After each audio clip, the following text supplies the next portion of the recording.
Hi there, it is Dan Kerr's DK Analytics. Thanks a lot for tuning in. It is November 7th, 2018, one day after a pivotal U.S. midterm election that I think is going to have big implications going forward on politics, finances, economics, and also obviously on valuations of assets. Before I get into the meat of it, let me just make the following comment. Fortunately, from a constitutional perspective, key victories were reached at both the federal and state levels. Key victories from a constitutional perspective at federal and state levels in states, pivotal states, including Florida and Texas. Disturbing is the fact that the elections were so close, including in Florida for the Florida governorship, and including to a degree in the Senate race in Texas and other Senate races. They were very close, and that shouldn't be given the Constitution slash Republic slash freedom trampling opposition candidates, people from the far left, from the tyrannical perspective, and people from states such as New Jersey, where Bob Menendez, of various indictments, very questionable ethics and behavior. I won't go further than that. Get reelected. It makes you wonder whether the country as a whole has lost the very civil society, ethical, responsible behavior to elect people into positions of leadership that will support codified freedom and personal responsibility instead of voting for either guns or butter or cotton candy, redistributionism, or what have you, which are obviously not the right ingredients for sustaining a free society.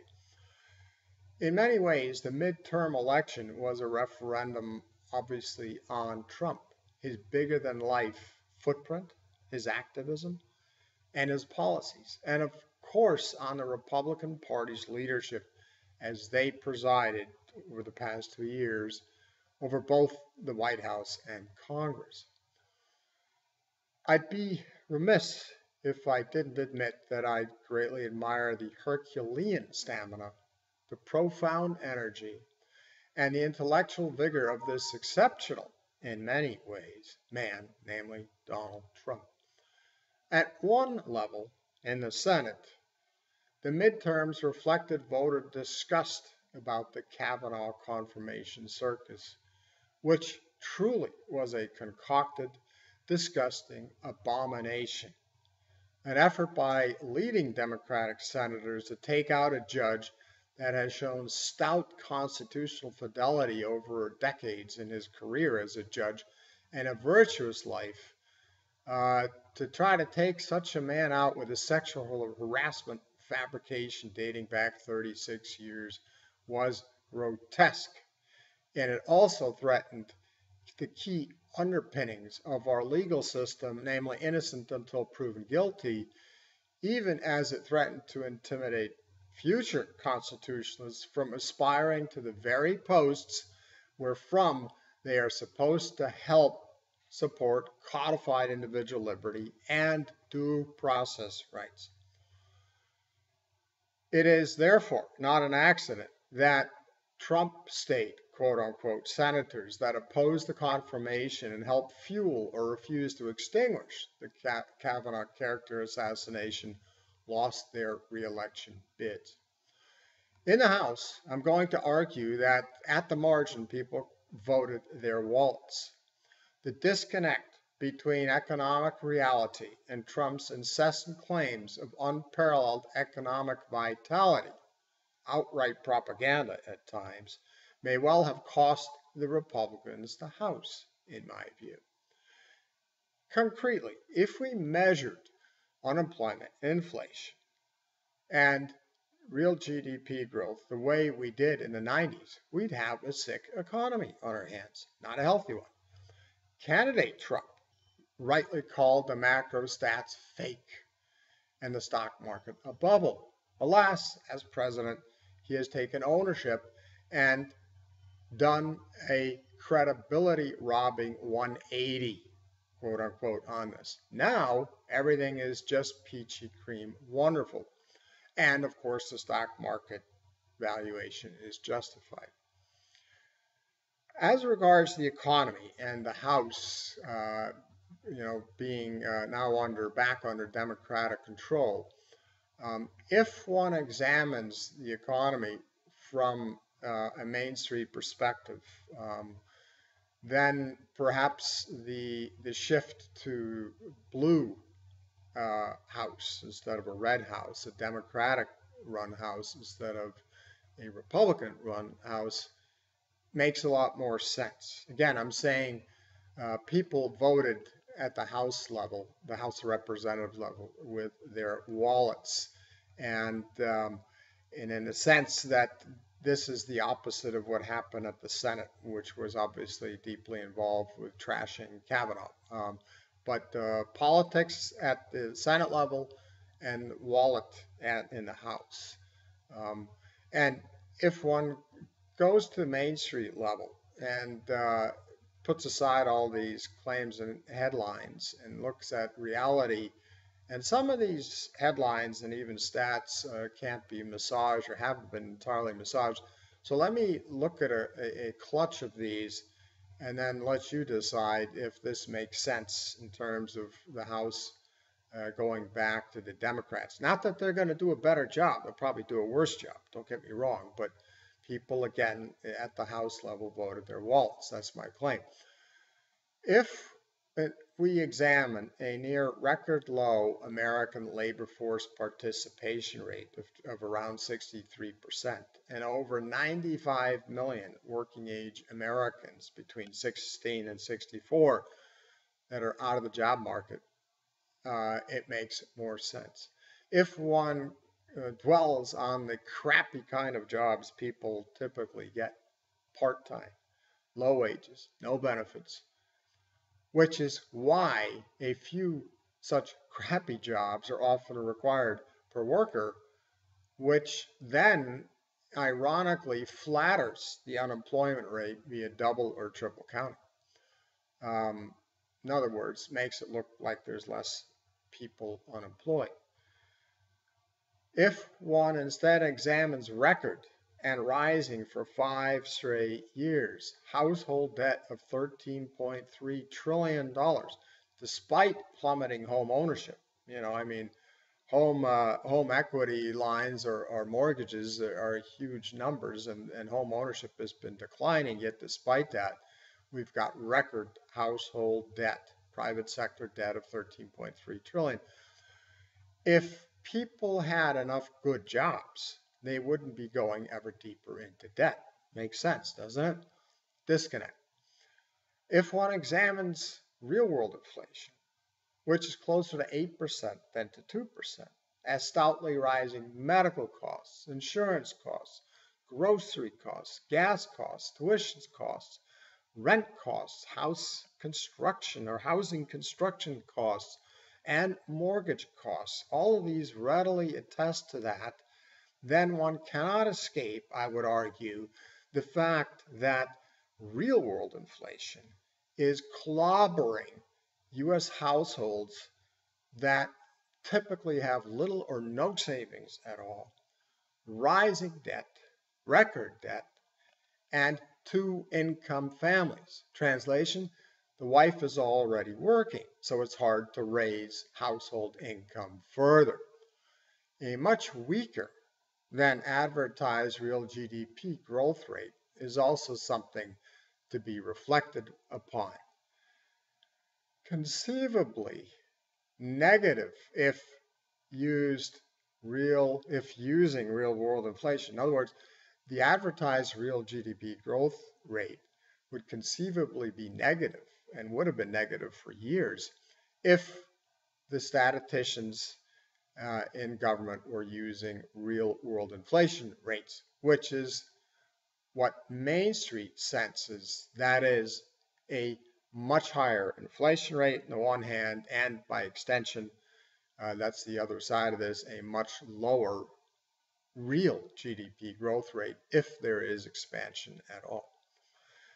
A fake unemployment rate, it would be 21% if tabulated along the lines that were in use in 1990s, when longer-term discouraged workers weren't just simply taken out of the workforce.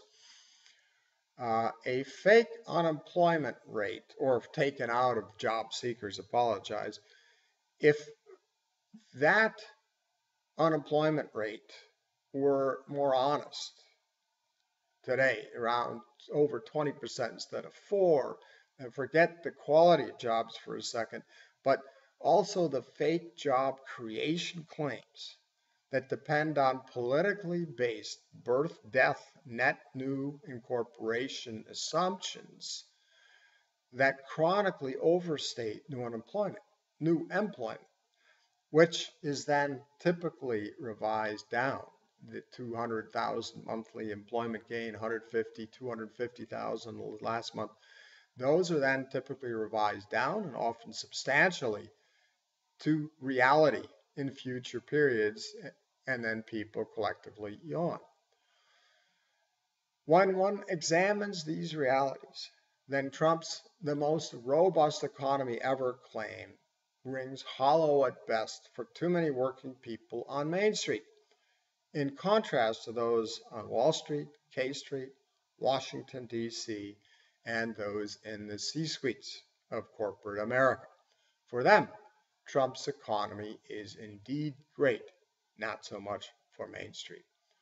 In fact, Trump's sustained misrepresentation of the health of the U.S. economy and how great, quote unquote, his tariff increases are going, including bringing back manufacturing jobs to America's shores, juxtaposed against having the U.S. just chalk up its biggest quarterly merchandise trade deficit ever in Q3 of this year, it just makes it sound like patronizing propaganda when Trump says this stuff.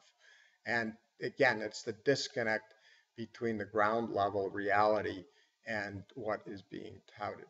Moreover, we all know that they didn't build Rome overnight. China took a decade or more to really raise its manufacturing profile, and America can't be brought back to size and vitality overnight in this regard either. Come on, please, let's not be so disingenuous, Mr. President. This is all the more true if you are a grain exporting farmer that has import nations slap a 20% tit for tat or hit the American heartland tariff, where Trump voters live, on your ag exports. So the foreign nations that are buyers hit your grain exports with tit for tat tariffs, as American farmers see their business going to Brazil, Australia, and elsewhere. This is equally true for heartland manufacturers in a different sense, but Trump's trade war nonsense is also true for heartland manufacturers from Harley to Ford to Maytag, whose cost of domestic steel and aluminum is skyrocketing, which they then have to pass on, which reduces product affordability, their output and sales, and even sustained commercial viability at weaker companies, such as in the hurting appliances business. Manufacturing job underpinning this is not. Meanwhile, American consumers are paying for import tariffs that foreign concerns have to add to the cost of their products when they sell their wares here, which in turn creates a pricing umbrella for select domestic competitors / industries at the expense of everyone else, industry / manufacturing in a broad sense, save, of course, for the U.S. government, which collects more revenues. And yes, those tariffs are collected by none other than the U.S. government. to add insult to injury, Trump recently or consistently falsely claims that the Chinese are paying the tariffs, as was just the case when he called in to the Mark Levin radio show a day prior to the election. Is this a tax cut for Main Street? Does this help manufacturers? Or is it Wilbur Ross style cronyism, his trade insanity? That's what trade tariffs really are. They are cronyism because they protect a narrow band of domestic industry at the cost of overall manufacturing competitiveness, solvency, and consumer product affordability. Ding, ding, ding.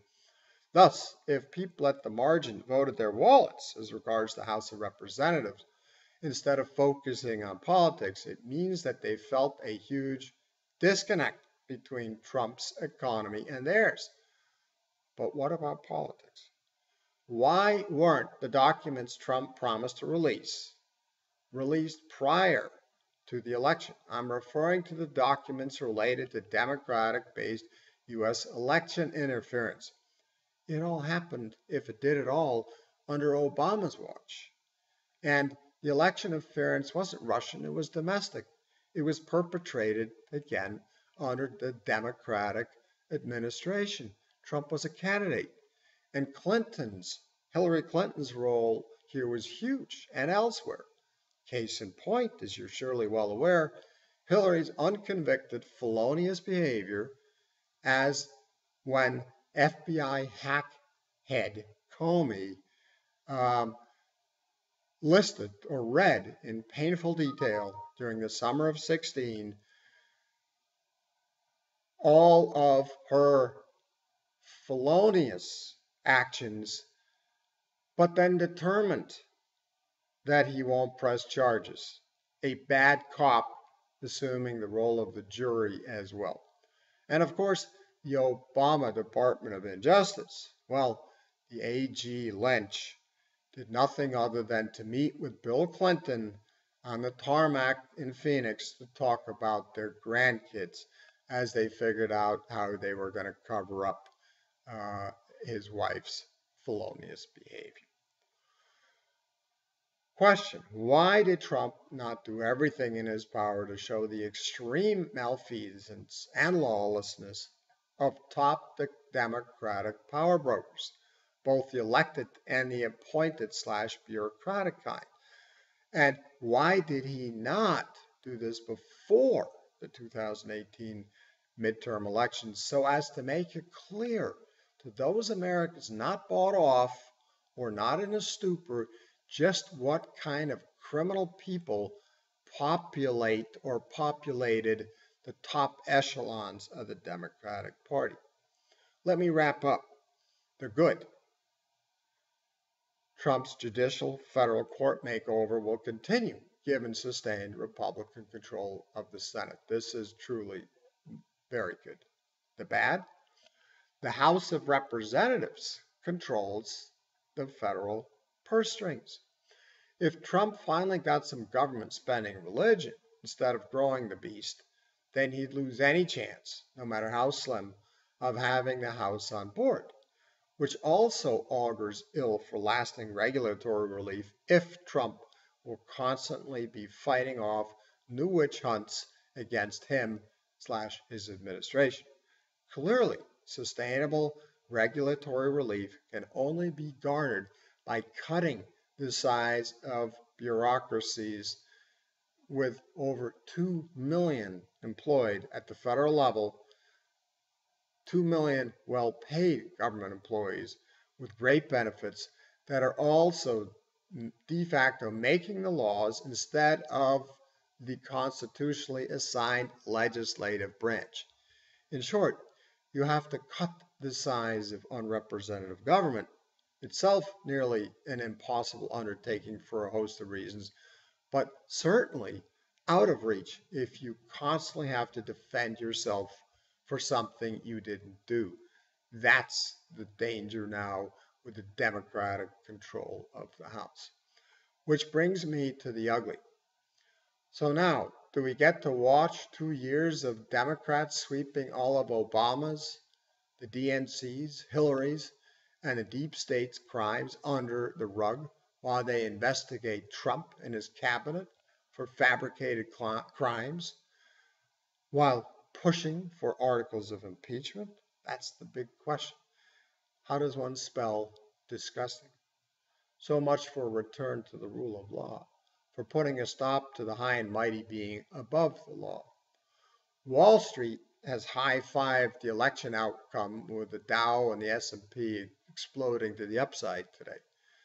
Gridlock is good, goes the conventional wisdom, until you look under the hood and realize a witch hunt on steroids could well result. Trump's ability to protect the border integrity of the U.S. Republican will be attacked. Immigration statutory law will buckle even further, and this will lead to an ever bigger government. Trump won't be able to say no to Nancy Pelosi.